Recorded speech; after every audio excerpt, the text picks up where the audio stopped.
This is 2 Minutes About Time with Luke Allen and Robert E.G. Black, the podcast that takes a look at the film About Time 2 minutes at a time. I am Richard Curtis, and I hope you enjoy it. And if you don't, well, you can just travel back in time 2 minutes and listen to something else. I'm one of your hosts, Luke Allen. I'm joined, as always, with my co-host, Robert E.G. Black. Hello, hello. And with our special guest for this week, Callum Read. Hello. So, Callum, to those who don't know who you are you? Good question. I guess I'm a film fan in general, big Doctor Who fan, and yeah, I guess amateur filmmaker. I'm not sure I quite fit that description yet. I've only got sort of one thing up there. Well, that still counts. I say I've got this big series that me and my friends made years ago, but I don't think you want to spend time watching that. It's quite a hard watch to get through looking back, especially for me. But anyway, yeah. Well, I want to find out more about this because it's probably very similar to what I made years ago. Well, it's this zombie series okay. Called Dead. Very creative title. Yeah. But yeah, it's me and these friends that I used to go to this film club with. The film club that we went to stopped happening because the guys that ran it weren't making enough money. And so we kind of carried it on our own for a while. That's what came of it. But this was like 5 years ago now, so it's quite a cringe fest. Okay, you were making that around the same time as my Doctor Who fan series was going out. Oh, mad. Which honestly, the next Doctor that no one wants to see.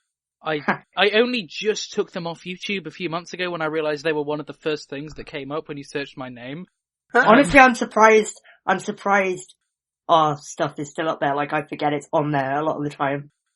So, what, Callum, were your first experiences with the film About Time?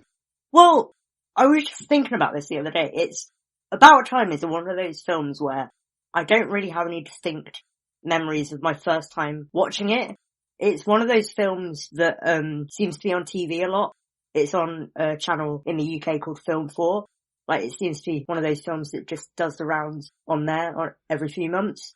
So I guess my first experience of watching it was probably on there.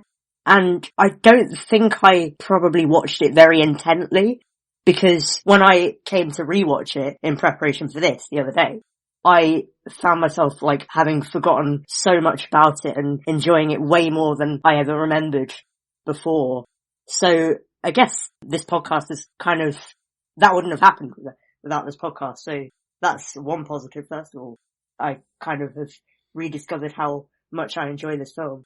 But yeah, I can't pinpoint a date on when I first saw it. It seems to be very frequent that people don't remember their first watching of it, or it hardly makes any impression on people the first time. It seems that the second time is when it clicks for most people. Yeah, that definitely was the case with me. I mean, I watched it the other night at about 12 o'clock at night, and I just got really engrossed in it. I thought I was going to be like not really paying much attention and just looking at my phone a lot of the time. But I found myself just get engrossed in it and just fell in love with all these characters that I'd just forgotten about. And also, Margot Robbie was a nice surprise. I forgot she was in it. And I quite like her, as I think you do as well, Luke. Yeah. But yeah, like I said, I just kind of... Yeah, Margot Robbie, come on the show. Please. If Email me, Luke you've got to get me on the episode for that if that happens. I think Robert will be asking all the questions. I think I'll just be sat there. I can do that. Yeah, you just be in awe. And then we'll flip for Rachel McAdams, Robert. Yeah. But yeah, so we open 81. Actually, before we get to 81, I just want to bring up a note I forgot to mention last week, because it's sort of a behind the scenes thing. You label all our files as TMAT, right? 2 minutes about time. Have you ever played Dungeons and Dragons? No. Because the Queen of Dragons, or God of Dragons, I forget what exactly she is. This 5-headed dragon is named Tiamat. It's also a name of like a mythology thing. You know, just for the record, Tiamat, coming from ancient Babylon, is the primordial goddess of the sea. In the Enuma Elish, the Sumerian epic of creation, she births the first generation of deities. In Dungeons and Dragons, Tiamat is the mother of chromatic dragons. She has 5 heads in her draconic form, and she lives in the first layer of Baator, the 9 hells. So in retrospect, yeah, I'm not surprised Luke didn't know this. Probably not his cup of tea, as they say. Back to the show. every time I look at the files, I think of a dragon. And so last week when we had the line from Kit Kat about telling Posy, go slay your monsters, it made me think of that. And I'm like, oh, this is really nice. She's telling this little kid how to slay her monsters, and then now this week we get to see Kit Kat's monsters. And I like it. Yeah. And there's something so jarring in this minute about seeing Kit Kat in a serious scene. Mm-hmm. Yeah. Yeah, you're definitely right. It's very much a turning point for the film, both for the character of Tim and Kit Kat. Yeah. Now this whole part of the film, I understand, but it's possibly my least favourite part of the film. I remember you saying that, actually. Yeah. I was listening to the first few episodes. Obviously, by the time this is released, that'll have been a while ago. But yeah, I was listening to the first few episodes of the podcast the other day, and I heard you mention that. It's like being in an ice cream van and saying that's my least favourite ice cream. It's still a nice ice cream. Yeah, it's just I see what you mean. The others are nicer. And it's just, for me, it's felt that a lot of this, although good, and we get to see more in depth as to Kit Kat and Jimmy, and I like that whole idea, the places it goes with time travel and the more questions it leads to, I feel make it almost not worth the worry and the struggle. I don't know, I think because up until this point, all the sort of uses of time travel had been quite sort of blasé and kind of... Light. Yeah, light. So I think it kind of at this point in the film, it needed to have that moment of kind of realizing how powerful a tool this is. Yeah. And that it can be used to sort of rectify or change some tragic moments. Although, as we then find out, it can't. Yeah, well, that's what I was going to move on to, which is why I it say can. There's just repercussions. Yeah, which is why I think it's such a turning point in the film, because it's when Tim realizes this power won't be able to fix all his problems unless he wants to face the repercussions of it. Yeah, so I mean, there are more questions that will come up and we'll discuss them as they happen. So we see Kit Kat in a hospital bed, and Tim says, what happened? She says, we had a fight, and maybe I wasn't completely sober. Then we have Jimmy and Tim in the hallway. Jimmy, how is she? And so Tim says, not good. When did she leave you? From where? I want it exact time, exact address. And we already, at that point, hear the sound effect come in. You know what he's planning. Yep. Because I do like that, definitely this far into the film, we have it quite a lot, that you hear that sound and that's all you need. It's... you don't even need to really see the fist. We see the fist, it's a great shot, but you don't need it. So any particular notes on the actual flashback, Robert? This one, the order seems to all be kind of backward, which makes sense. But I like that it includes things we haven't seen. Because he's flashing back through, with Kit Kat, and so we see, this one we see Kit Kat and Jimmy, or is that the next one? That might be the next one. But we see Kit Kat drinking from the Sabra vodka and drinking from the glass, hanging out by herself, looking kind of sad.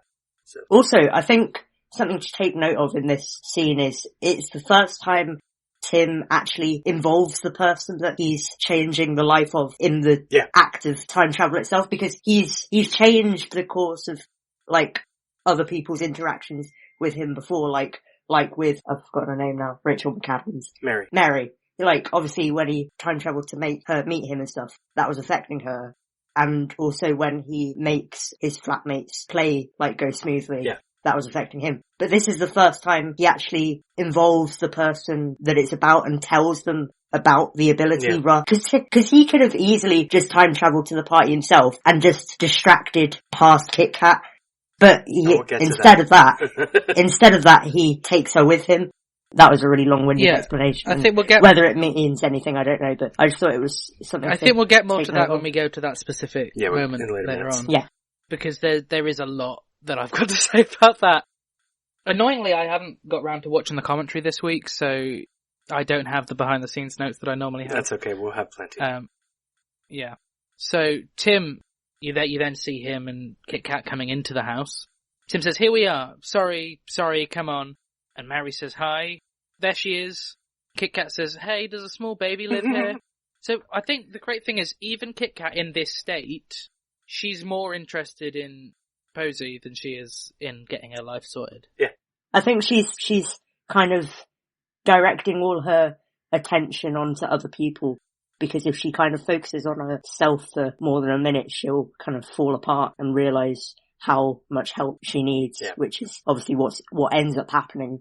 She just like is with herself for too long and lets that tragic event take place. I think as well with Kit Kat's great relationship that we see with Posy in the previous minutes, like I wouldn't be surprised if Posy ends up like in that special relationship with Kit Kat and Desmond. Yeah. Like I don't know, I can just sort of imagine that her, you know, Posy and Auntie Kit Kat and Great Uncle Desmond, you know, it's just, I don't know, I just feel like they get on quite well, and I'd imagine a small child would really enjoy the company of Kit Kat and Desmond. I mean, Kit Kat's like, not only is Kit Kat sort of got a quite childish personality to her, but just her name, Kit Kat, like, that sounds like a kid's nickname.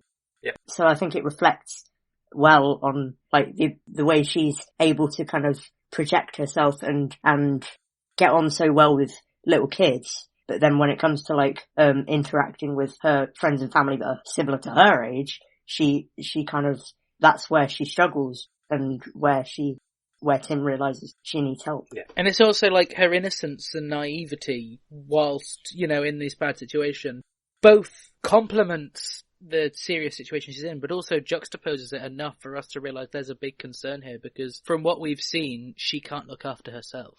No. Yeah, I mean, I think obviously because Posy is a baby, she's not a massive character within the film in herself, but the relationship between Kit Kat and her, I think, is quite a notable sort of thing to take kind of meaning from, and it tells you a lot about her character, that she kind of, I don't know what I was trying to say, basically. Well, she looks after her. Like last week we saw her in the hospital as saying she could do anything. And then she's talking to her about slaying her monsters, and she's protecting this little kid, or at least trying to tell her that she can protect herself. Yeah. And I think that's coming from a place of like her not wanting Posy to grow up and go down the route that she's gone down. Yeah. And I think, Robert, to go back to what we talked about way at the start of the show, when we first meet Jimmy, even though we don't know who he is at that point, you have that shot of Jimmy giving her a drink. Giving her drink, like, obviously jokingly, but almost forcing alcohol down her. Well, that's one of those moments that I think is why people see more in the movie the second time, is because even subconsciously they notice, hey, I know that guy. When the first time we had no idea who that was. We didn't know he was going to matter. We see Jay at that party, and we don't know him for a while after. Yeah, it's brilliant that this is Jimmy's, last minute was one of Jimmy's first lines in the film. Yeah. Other than little background dialogue. And yet he's been there from the start. He's been in like 4 scenes, yeah. We've heard about Jimmy, we've seen him in the background, he turned up to the wedding. Charlotte's Jimmy's cousin, you know, it's... So yeah, he's important, but because he's not relevant to the story at this point, until this point, there's no need for him to be the centre of attention. And, I mean, debatably, he never really is the centre of attention. So, Mary says, I thought she was going to drive herself. Tim says, turned out she couldn't. She okay? Later. And then we cut to the blue and purple streamers at the party. And we could go probably straight into 82. Well, we should note that Rory, I think this is before the party. Rory's already there with this big stuffed animal just hanging out. It's just him and Posy in that room, which is funny. You see, all these characters you want to see more of. Mm-hmm.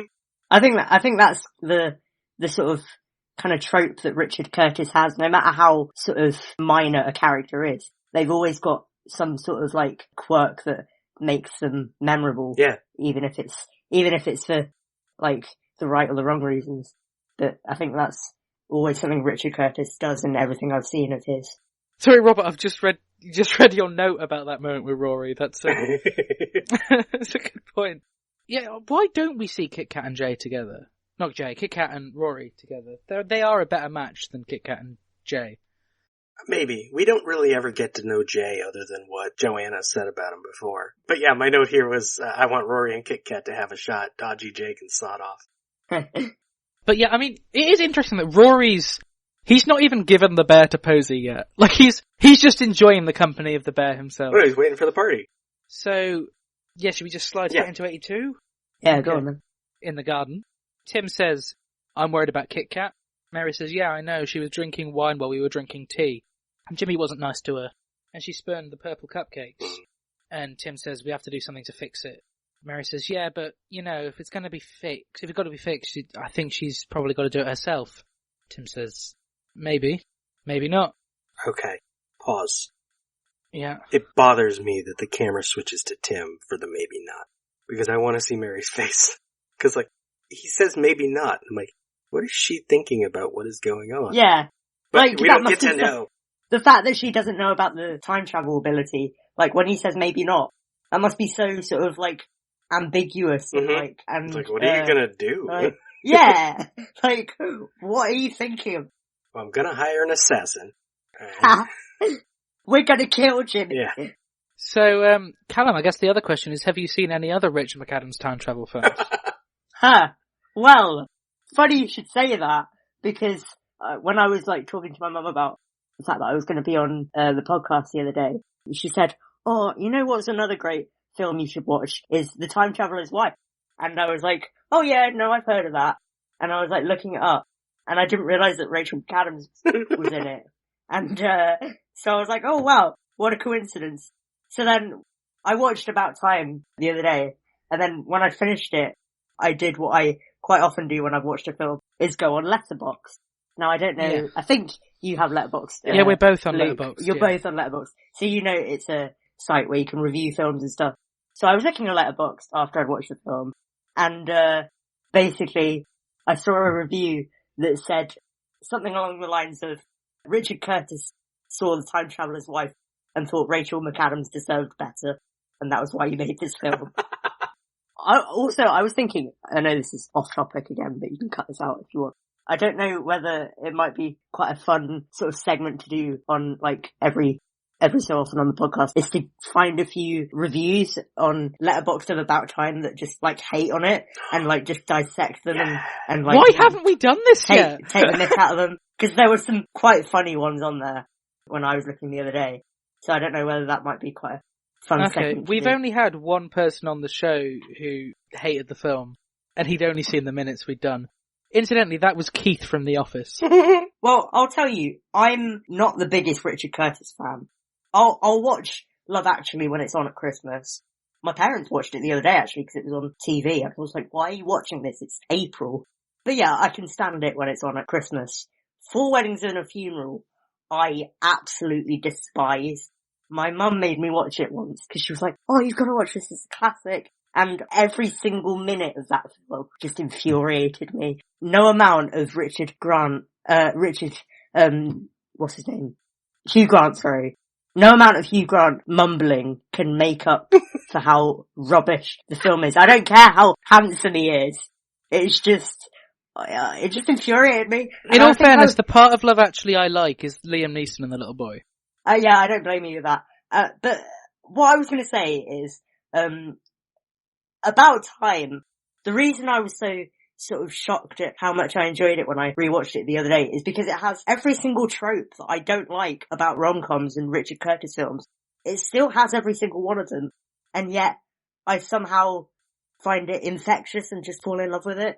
And I don't know what it is that makes this film different. I mean, maybe it's the fact that it's about time travel and I'm a Doctor Who fan, but even so, it doesn't stick to the laws of time travel, but I just find myself not caring. Yeah, that makes sense. It sounds very similar what you're saying to what I heard as Mark Kermode's review for Mamma Mia, where he was my opinions are still here, but it's like in watching the film, what was right and wrong got mixed up, and I came out loving it for everything I hate about it. Do you know what? I was going to bring up Mark Kermode, actually, because I was watching a few reviews of the film in preparation for coming on here, and I watched his review, or listened to his review of About Time, and it literally summed up my exact thoughts on the film. But he basically said, when you're watching the film, it's like your brain is split into 2 sections, the sentimental, soppy part of your brain, and the cynical, critical film analysis part of your brain. And they're basically just fighting against each other for the main runtime of the film. But then the further on the film gets, your sentimental part of the brain wins the battle, and you just end up just not caring about any flaws the film has by the end of it, because it's just like a little warm hug, About Time. So in follow-up to your suggestion, Callum, sorry if I interrupted you there. No. for reading a review, I found a 0.5-star review for About Time here. Oh, here and we I go. think there is a possibility that this Is should... it the ranting if you agree with me, Robert. Yeah. I just found that one. Possibility, Robert, that maybe we should read a bad review every week until the show's done. Yeah. That's what I was thinking. So this will be the latter part of the show anyway, but it's a nice way to finish it off. So, once again, this is the opinions of not the opinions of us. Rant engaged. I really hate this movie. I really effing hate this movie. I have painful, overwhelming hatred for this movie. Where to start? Honestly, I don't know where to start. Well, let's start with the dialogue. I think this is supposed to be funny, in that Richard Curtis way of not being funny in the slightest. Ever since Notting Hill has the same kind of dialogue, bad puns, witty one-liners, and people so smug you want to punch them.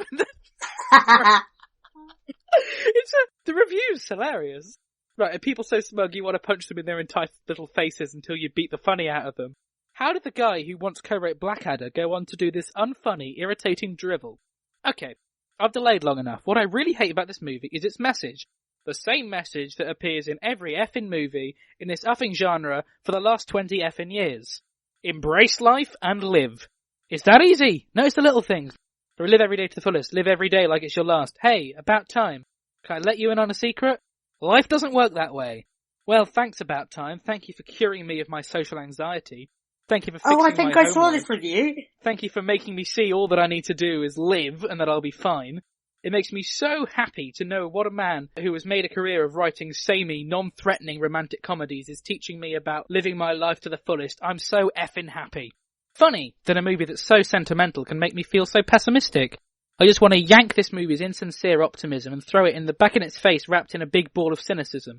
And of course, now I'm noticing it bloody everywhere, even in movies I liked. Instead of making me notice the little things that made life worth living, this just made me hate life. This just made me notice all the things they have that I don't. Look at these people's lives. They're perfect. Nothing goes wrong. Nothing ever effing goes wrong. Oh what, he's a bit awkward around other people. Oh boo effing who. You live in a massive effing house in Cornwall next to the beach. You watch movies projected in the back wall of your effing house, and then you leave for London where you instantly have a place to stay with a playwright, and then meet the girl of your dreams who instantly likes you when there's no effort involved in anything this guy effing does. Nothing. And if there is, it's never shown. Like, he's a lawyer. We're just told this. No build. No him training to become one, which is hard work. No, he's just a lawyer. Everything is just handed to this guy on an effing platter. These are the most entitled effing people I've ever seen, and I hated every effing one of them. Okay, I think I'm good now. Rant disengaged. That was a journey. It's a good week to read that one, actually, because this is a week where we're seeing that there is things that go wrong, and there isn't, like, a struggle to fix them. And there was definitely a struggle to get together with Mary, because he had to try 3 times. And he had to sit in a museum for days and days, and there was risk involved. It's a romantic comedy level of risk, but it's still there. I don't even normally defend romantic comedies, but I didn't like this review. Yeah, it's entertaining. I understand why he didn't like it. Yeah. But it's, once again, it's another one of these I don't understand why he saw it.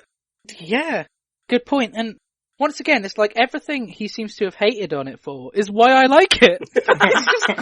It works to me. Well, I mean... Are we allowed to read out a review like that? We can do that, right? Yeah. Yeah, he put it on Letterboxd technically, so... Yeah, Letterboxd is a public site. But yeah, I mean, thing is, if his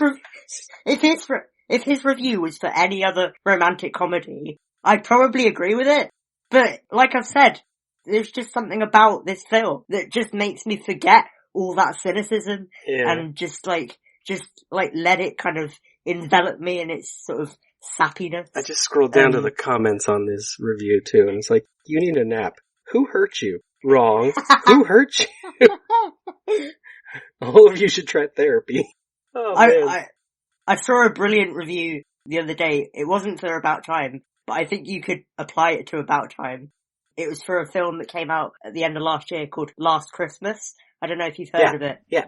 I didn't see it, but Emilia Clarke. And I watched it last night, not by choice. My parents were watching it. Again, Christmas movie. And I was going to see it until it was spoiled for me. But anyway, well, I saw a review that just I saw a review that summed up exactly how I felt. And I think you could probably apply it to About Time too. And it basically said, hang on, let me find it before I read out wrong. Here we go. It said, because I am both a terrible cynic and an irredeemable sap, there were a confusing 10 minutes towards the end of the film, during which my body was waging a battle between tears and incredulous laughter. And I was like, yep, that's exactly what happened. Anyway, back to the film. Yeah. So, well, we've only got a tiny bit to finish off, where Tim is talking to Kit Kat on the beach, and he says, "My darling, what happened? You're the best person in the world. You're top equal with my wife. I don't get it." And Kit Kat says, "Maybe, just maybe, I'm the faller. Every family has, like, someone who falls, and that's the end of our minute." Yep. Mm-hmm. So yeah, I think maybe every Monday we look at a bad review. Obviously, as we said, like, we like the film. Yeah. It's just fun to hear what other people don't like about it. And I mean, if people have got this far into the show, they're not going to think that this is our opinion. We're reading out here. Richard Curtis, if you've got this far in the show, respect listening for this far. Yeah. I mean, I don't even know if I'm listening this far. Yeah. I already stopped listening. It's especially fun for me to read these reviews because, like, in the case of any other romantic comedy, I'd probably agree with what they were saying, but I can't pinpoint what it is that makes me forget about all the sort of cynicism and all the, like, plot points that you could pick apart. But it's funny to see the people that can't look past them. I think it's just, I like sentimental films. If a film makes me cry, I like it. Like it could be a film that's awful for an hour, and then has a sad bit, and then I'll just be like, oh, okay, it's a great film. And it's just... Yeah, I'm not like that. That's good. I don't know why I'm like that. I went through I think I said on the show, like, when lockdown started, just all the anxiety of, like, the whole situation and exams being cancelled and no more school and blah, blah, blah, just made it so weird for me that I cried at, like, every film for a week. Yeah, fair enough. These films you wouldn't expect to cry at, and I was just really emotional. I mean, in all fairness, I think I sent you, Callum, my, like, re-edit of About Time. I haven't watched it yet, but I'll have a look. I say, if you just watch the film, there's not, it's not much point. But while I was editing that, I was crying at, like, the dad's death.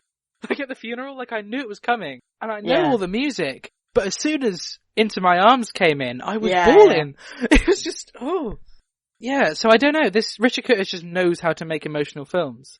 That's how my notes for the last week and going into this week and next week have been like that. Like, even though I'm slowing the movie down, it's still emotional. Mm. So have we got any final comments on 82 before we wrap up this Monday? I don't think so. So Callum, where can listeners find you on social media? They can find me on Instagram at Cal Read Productions, which is where I post all my kind of film and photography and Photoshop related work, a lot of which at the moment I'm doing for college.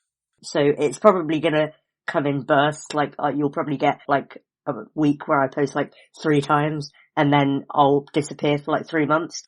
But yeah, if you want to see what I'm kind of doing and if you want to make it look like I'm being productive, then you can follow me in there. If you just want to see rambles about mostly Doctor Who and some other films, you can follow me on Twitter at Callum Read _. And Robert, where can listeners find you?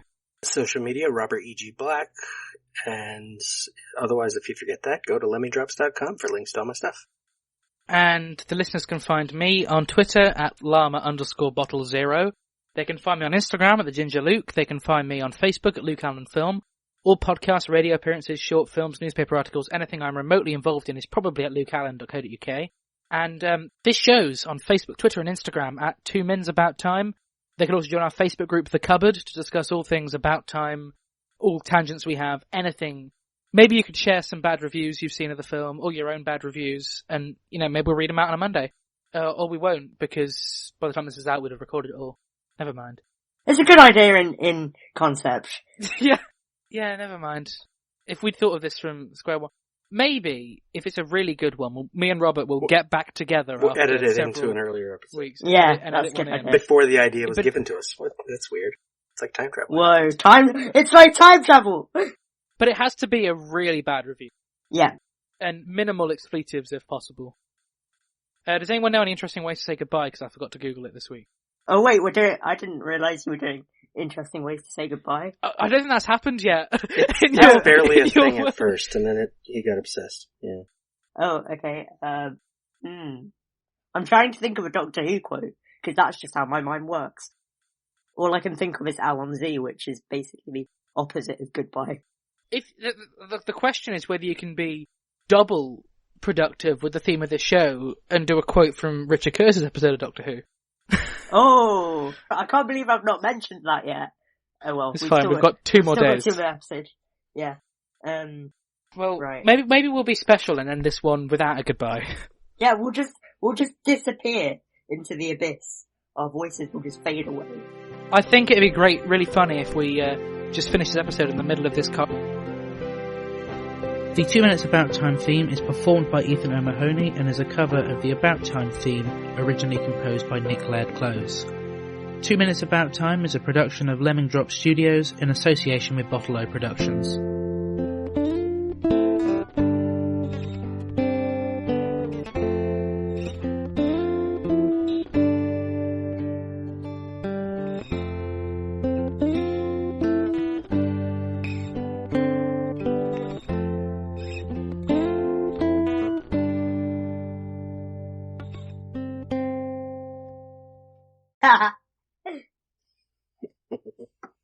That works. That was very good.